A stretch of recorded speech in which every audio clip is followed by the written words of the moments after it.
la situación de Alfredo Torne y el gobierno en general se torna crítica en virtud de los hechos que todos hemos conocido la semana pasada.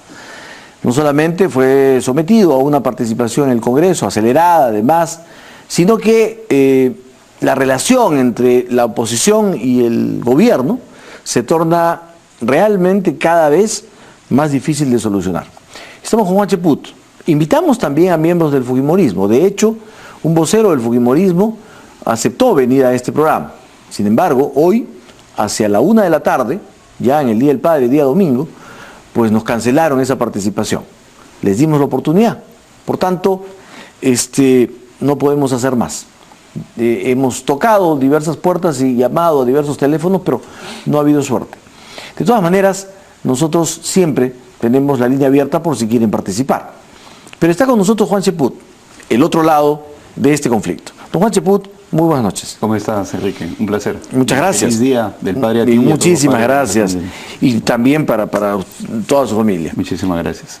Don Juan Cheput, ya todos conocemos lo que ocurrió. Los peruanos queremos saber qué va a pasar. Ya se sometió a Alfredo Torne a la participación en el Pleno. Ya la oposición ha dicho que tiene que irse. El gobierno dice que no va a renunciar y que si quiere que lo vote el Fujimorismo y la oposición. Y la oposición parece estar muy unida en esta idea de que Alfredo Torne tiene que irse. ¿Cuál será la situación a partir del lunes? Bueno, a la oposición parece que la ha galvanizado el capricho, ¿no? Porque yo no he escuchado ni una razón de fondo en la oposición para exigir la salida de Alfredo Torne. Ni una.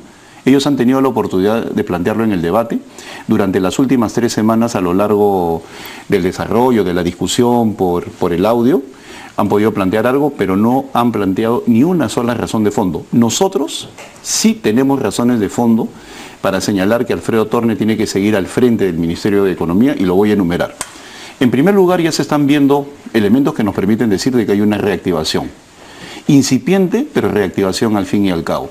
Este mes de junio, por ejemplo, los indicadores de inversión pública van a crecer en 20% en relación al año pasado.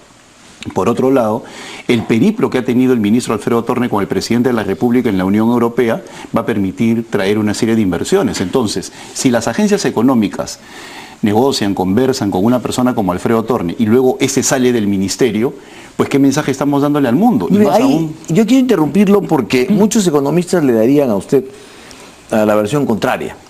Pero además voy a darle el otro argumento. Es decir, usted dice, las agencias han conversado con el ministro y ¿qué pasa si el ministro se va? Muy bien.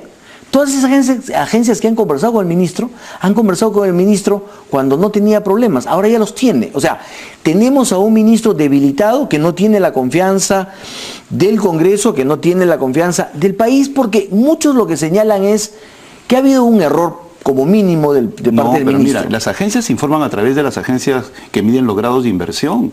Hay una gran cantidad de organizaciones que están permanentemente haciendo un diagnóstico de la situación. El mismo Ian Bremmer, ¿no?, que es uno de los más grandes analistas económicos, señala el papel que tiene Alfredo Torne en este proceso de relanzamiento de la economía. O sea, ¿usted cree que si el ministro se queda y si la oposición ya no lo censura, aquí no pasó nada? No, lo que yo te estoy señalando es que la oposición no tiene ni un solo elemento de fondo para exigir más allá de una conferencia de prensa en la cual dicen, si no se va, lo votamos. O sea, ¿dónde se ha visto que eso es política? El problema que hay en estos momentos es que los opositores se han colocado la soga al cuello y en lugar de decir, vamos a esperar cómo se desenvuelve el gobierno, qué decisión toman, ¿no?, para nosotros tomar una decisión sobre la base de lo que hemos escuchado este día viernes, no, salen en conferencia de prensa y ¿qué dicen? Si el ministro no renuncia, nosotros lo sacamos. Entonces, o se va o se va. No, tampoco son así las cosas. Muy bien. Entonces, nosotros ¿qué respondemos? Si ustedes quieren que se vaya el ministro Torne, asuman el costo de su irresponsabilidad, porque en un momento en el cual la economía ya viene dando señales incipientes de que está mejorando, se está incrementando la inversión privada y pública, hay agencias extranjeras que pretenden darle dinero al Perú para la reconstrucción, que tenemos en proceso una serie de políticas públicas. Otra vez, ese es dicho suyo, pero las cifras no dicen eso. Al contrario, la que hemos conocido ahora, momento he dicho la cifra que hemos conocido ahora, la del 0.17, es la cifra más baja de crecimiento en los últimos, desde 2009, en que fue la gran crisis internacional. Así es, ¿por qué? Porque estamos acostumbrados a ver el crecimiento del PIB sobre la base del mes al mes. Muy bien, y no entonces yo te digo... Pero yo lo he llamado para tocar el tema político. No, de acuerdo, pero ese PIB de 0.17, compáralo pues con el anualizado de 3%, que es el más grande de América Latina, que también es la proyección que hay para el Perú con las agencias internacionales. Muy bien, pero no vamos a hablar de economía con usted porque es político. Y como es político... No, pero eso no impide que hable de economía. Por supuesto, además es ingeniero, o sea, sabe. Pero yo quiero preguntarle a usted, que siempre ha hablado de los gestos políticos, porque usted siempre ha hablado de la necesidad de hacer política, gran política. Y entonces le pregunto, desde el punto de vista de la autocrítica, el ministro de Economía, Alfredo Torne, ha hecho un buen gesto político con esa conversación con el Contralor. ¿Ustedes no asumen siquiera la posibilidad de un error? Bueno, el mismo ministro de Economía, en sendas entrevistas y ante el Pleno, ha señalado que ha cometido un error. Y yo no estoy tan ¿Cuál ha sido el error? de lo ¿Cuál que ha sido el error? Tal vez aquel en que se refiere al presidente de la República y que ha sido malinterpretado. Pero mira, yo quisiera señalar las cosas con elementos que hasta ahora no se han tocado públicamente y que tienen que ver con el análisis de esa conversación. Habían dos grupos, el del MEF y la Contraloría. Se reúnen a iniciativa de la Contraloría y de las 4 o 5 personas, por lo menos una sabía que se estaba grabando. Una. Entonces, las personas que sabían que se estaba grabando, obviamente actúan con ventaja, con premeditación y alevosía, y son las que menos hablan en ese contexto. Entonces, el ministro se explaya, porque está pensando que está hablando entre caballeros, y la otra parte está callada y más bien intenta llevar el terreno al tema de la confrontación entre Contraloría, Presupuesto, Ministerio de Economía, para dejar mal al ministro. Entonces, aún con todo eso, cuando uno lee toda la transcripción con un hilo conductor, ¿qué es lo que se escucha? Queremos que la Contraloría participe con nosotros, queremos que nos ayuden a destrabar proyectos, queremos que nos digan qué es lo ilegal y qué no es lo ilegal.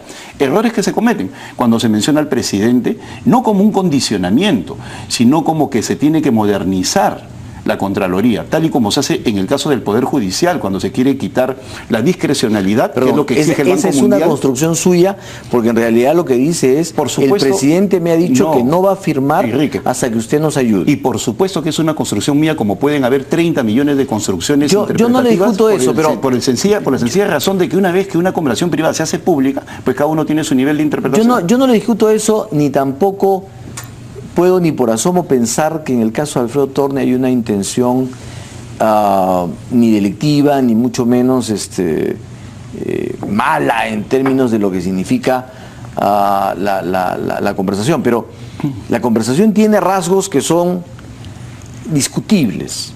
Y yo a usted siempre, más allá de las intenciones, siempre le he escuchado decir que los errores políticos se pagan. ¿De acuerdo? No ha sido un error político del ministro, porque usted dice... Una persona sabía que se grababa y entonces se cuidan. Pero un ministro de Estado también no debía cuidarse, sobre todo si es el de Economía y sobre todo si alguien va a pedirle plata. ¿No debería también cuidarse en lo que dice? Usted dice el ministro se explaya. ¿Usted ha visto a ministros de Economía que se explayen en términos de lo que significa, por ejemplo, tomar el nombre del presidente? Pero mira... O sea, normalmente los ministros de Economía son los mudos, son los aquellos que hablan escuetamente, son los que dicen solamente no tengo plata, no tengo presupuesto, no te puedo dar. Pero aquí hay, desde el comienzo, y se escucha en la grabación en el saludo, ¿no es cierto?, de frente el ministro de Economía lo allana al Contralor y le dice, oiga, lo veo angustiado y chinchero, y de frente le toca el tema de chinchero y le toca 5 veces el tema de chinchero. Y también el Contralor lo toca varias veces. Perfecto, ¿no? pero acá estamos discutiendo el error político del ministro. Entonces, yo le pregunto, más allá de intenciones que no vamos a discutir, porque, otra vez, no hay, digamos, un tema definitivo, pero yo a lo que quiero ir es, ¿qué error asume el gobierno como parte de este hecho? Bueno, en relación al ministro de Economía específicamente, yo creo que él ya hizo un mea culpa ante el Congreso de la República y creo que eso es suficiente. Creo yo que las condiciones no están dadas para que este error cometido en un diálogo grabado delictivamente se convierta en un elemento de salida del ministro de Economía. No creo que ¿usted no cree que si el ministro se está quedando un ministro cojo que ya tiene, digamos, un problema de por medio y que eso le va a significar al Ministerio de Economía y Finanzas un problema. Hay errores políticos y hay renovación de confianza en política. El problema es cuando ninguno de los dos extremos quiere ceder. Muchos nos reclaman a nosotros, es un error político que se vaya, y yo le reclamaría a aquellos que quieren que se vaya, bueno, también en política existe la reconsideración y la renovación de confianza, ¿no? Entonces, el problema está en que llegamos a una situación de tirantez en la cual ninguno de los dos quiere ceder. Y nosotros, desde ese punto de vista, señalamos que tenemos razones de fondo para la permanencia de Alfredo Thorne. Yo espero que el sector razonable que existe en todas las fuerzas de oposición no se dejen llevar por 2 o 3 personas que exigen la salida del ministro. ¿Quiénes son esas 2 o 3 personas? Bueno, yo creo de que en el fujimorismo pueden haber 2 o 3 parlamentarios. ¿Que son los que están moviendo a los 72? Igual en el APRA, igual en Acción Popular, ¿no? En todo caso podrían ser las 3 personas que firman la moción, Luis Galarreta, Mauricio Müller y Víctor Andrés García Belaunde. ¿Usted cree que ellos se los están llevando a los demás? Bueno, los 3 cuello? tienen liderazgo político, los 3 tienen oficio parlamentario y los 3 son buenos buenos congresistas. Entonces pueden tener un nivel de influencia. Ante ese nivel de influencia nosotros tenemos que confrontar nuestra posición. Y nuestra posición es: razonemos, no llevemos a extremos al país. En esta semana hay otra interpelación. Pareciera que se inauguró la temporada de interpelaciones y se interpela por quítame esta paja. Entonces, la opinión pública lo que ve es un matoneo. Y esta frase no es ofensiva para el Congreso, sino es lo que se está escuchando en la radio, que no se condice con lo que debe haber en un Congreso. El día de hoy yo leí una columna de Fernando Berkemeyer donde ya se habla de la posibilidad de un váyanse todos sobre un afán ya por lo autoritario, porque ven un desorden generalizado, en el cual está bien que el Congreso o el Ejecutivo comete errores, pero también se ve al Congreso como un factor de distorsión de la tranquilidad. Muy bien. Entonces es necesario que los dos se calmen, el Poder Ejecutivo y el Legislativo, y se llegue a un nivel razonable de entendimiento político. Muy bien.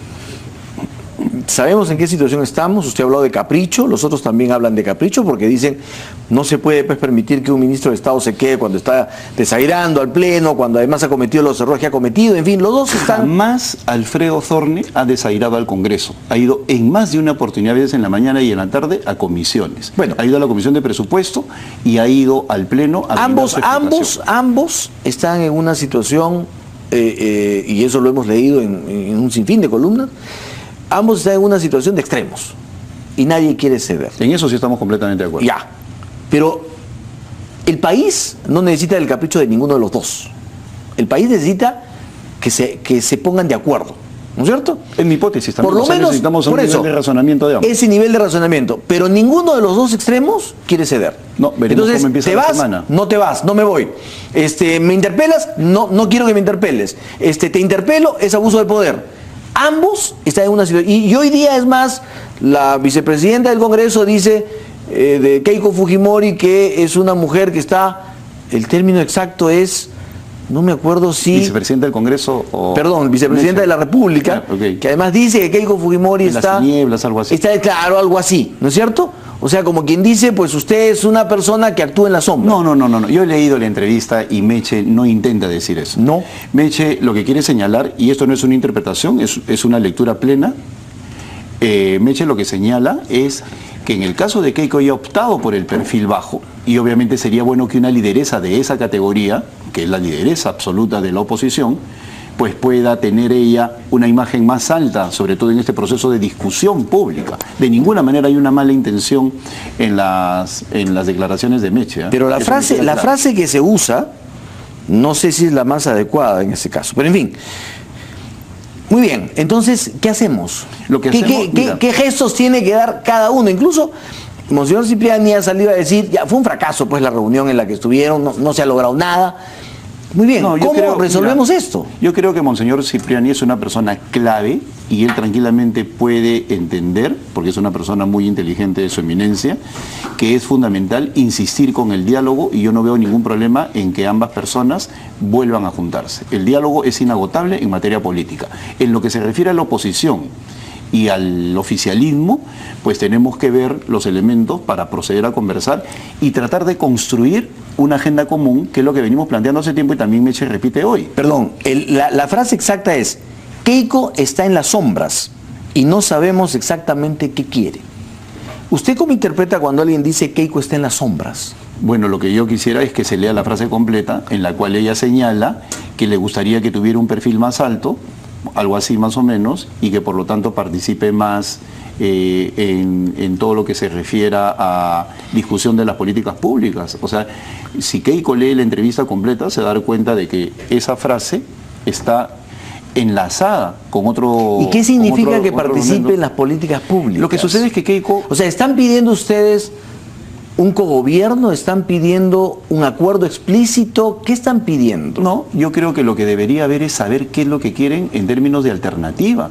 El fujimorismo hasta el día de hoy lo que ha planteado es simplemente una crítica, y yo creo que existen las personas que podrían plantearnos la alternativa. Muy bien, nos critican en materia de seguridad, que plantean ellos. Nos critican en materia de economía, que plantean ellos. Nos critican en materia de infraestructura, bueno, ¿cómo acelerarían ellos los procesos? Dicen que no destrabamos, ¿cómo destrabarían ellos? Entonces, el ámbito de discusión solo en el Parlamento, sin una propuesta alternativa, se convierte pues en crispación cuando no hay una agenda. Entonces nosotros lo que planteamos es una agenda para discutir sobre opciones, y la mejor quedará en el tablero. Muy bien, ahora, hay quienes dicen, y pues eso se ha señalado, ¿a quién le corresponde dar el primer paso?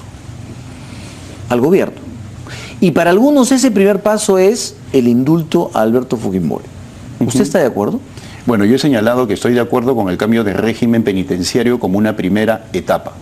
Y no quisiera que esto se interpretara como que se vuelve a colocar sobre la agenda. Bueno, es que entonces, el presidente de la República es el que ha colocado el tema sobre la agenda, otra vez. El señor presidente lo que dijo fue... Estamos estudiando el tema, lo ha dicho en España. Porque mira, es de tal magnitud el tema que no es una cuestión que se mete en un cajón y nos olvidamos. Por eso, pero el presidente acaba de ponerlo en España sobre la mesa, ¿no es cierto? Y se dice que efectivamente están preparando ya el indulto. Es un tema que no puede quedarse de lado, es un tema que no tiene que ofender a los fujimoristas, y es un tema que es responsabilidad de todas las fuerzas políticas. Yo he tenido la oportunidad de hablar con el fujimorismo duro y les he planteado mi posición.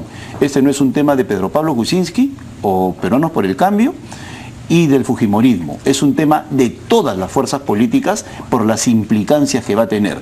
Si hay un consenso político y vemos de que existe una situación de deterioro en la salud, pues se dan las condiciones para el cambio de régimen parlamentario a través de una ley en el Congreso de la República. Penitenciario.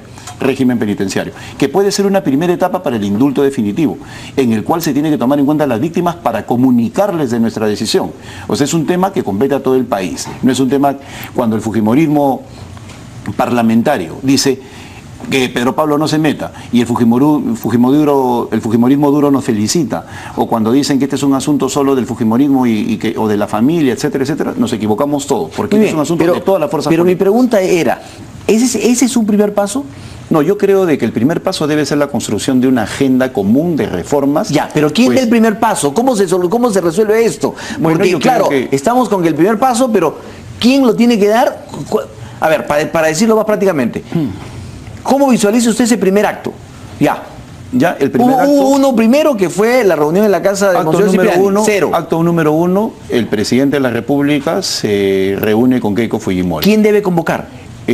Podría convocar el presidente o un tercero. Ya, ¿por qué no lo hace el presidente? ¿Por qué no la invita para ese gobierno? ¿Por qué? No, porque yo creo que él tendrá que estar manejando los tiempos y las oportunidades, ¿no? Ya. ¿Cuál sería otro gesto? ¿Cuál sería otro gesto? Y además uno no va a invitar a quien no quiere ir. Primero tiene que haber una serie de entretelones para que garanticen el éxito del encuentro. El segundo paso es la agenda a partir de los jefes el jefe de gobierno o primer ministro, y por otro lado el presidente del Congreso o la fuerza política mayoritaria. Pero mire usted, Mercedes Arauz en la misma entrevista invita a Keiko Fujimori a Palacio a conversar. ¿Están dadas las condiciones? No, ¿Ya le ganó al presidente? Le gustaría que... Pero ahí es una invitación. ¿Le ganó al presidente? ¿El presidente no debió hacerlo? Yo no lo vería como que le gana la iniciativa al presidente, lo veo como una línea de acción en relación a cuál sería el deseo del gobierno. Muy bien, pero ¿usted cree que Keiko Fujimori va a evaluar una invitación de quien le dijo en la campaña que era cuya familia se robó 6.000 millones? Mira, yo lo que creo es lo siguiente, y esto sin ánimo de ofender a nadie: si en política no tienes la capacidad para voltear la página u olvidar ofensas, no te metas en política. Somos hombres de Estado y mujeres de Estado, y casualmente lo bueno de la política es que nos permite enterrar agravios para poner por encima los intereses del país. Entonces, cualquier persona que lidere una fuerza política tiene que saber sentarse con su máximo adversario y llegar a conclusiones en pro del beneficio del país. Pero no le parece, a ver, Si ahora Keiko Fujimori le dice no a Mercedes Arauz, ¿no se quebró ya un puente? ¿No debió hacerse con más inteligencia y en el momento, usted lo ha dicho, mejor estudiado en el momento oportuno? No, además por alguien que realmente podría tender un puente con el fujimorismo. Yo creo que la atención que le puede hacer a ese pedido Keiko la va a meditar y en todo caso podría utilizar a interlocutores válidos, pero la opción del encuentro definitivo entre la lideresa máxima de la oposición y el presidente de la República es algo que no se puede descartar, y menos aún sobre la base de invitaciones que no necesariamente están en el canal oficial. Muy bien, pero entonces yo creo que tampoco son dignas de subestimar, pero también es cierto de que el diálogo está por encima de lo que puede significar algún tipo de iniciativa. Muy bien, entonces para usted el primer paso debería ser una invitación del presidente de la República a dialogar con Keiko Fujimori. O podría partir de ella también. ¿De Keiko Fujimori? Porque estamos hablando de una persona que lidera el primer poder del Estado. Muy bien, ¿y usted cree que es una que circunstancia vamos a ponerlo al revés? Años. Vamos a ponerlo al revés. ¿Usted cree que si Keiko Fujimori invita al presidente de la República a su casa, el presidente asistiría? Bueno, el presidente tiene la grandeza suficiente y es presidente de todos los peruanos. Muy bien. Y entendiendo que es la lideresa de la oposición, yo no le vería problema. Pero si mucha gente lo criticó por ir a la casa de un tercero. Es que a esa gente, que también es respetable su opinión, hay que decirles, el presidente es presidente de los 30 millones de peruanos. Y en este análisis no debemos olvidar que Keiko Fujimori lidera un poder del Estado, circunstancia que la debe llevar a tener un comportamiento más responsable, no digo que no lo sea, y más de Estado, en el sentido de que los agravios de campaña ya tienen que quedar atrás y entender que es necesario construir una agenda común. En el Parlamento en estos momentos hay muchos congresistas que son absolutamente razonables. Y yo creo que si ella llega a rodearse de ellos, en sus fuerzas políticas, va a entender la necesidad de construir un frente común en pro del país. Entonces lo que usted plantea... Mira, vamos a llegar al 2021 sin ni una reforma. ¿Y qué va a decirse en el 2021?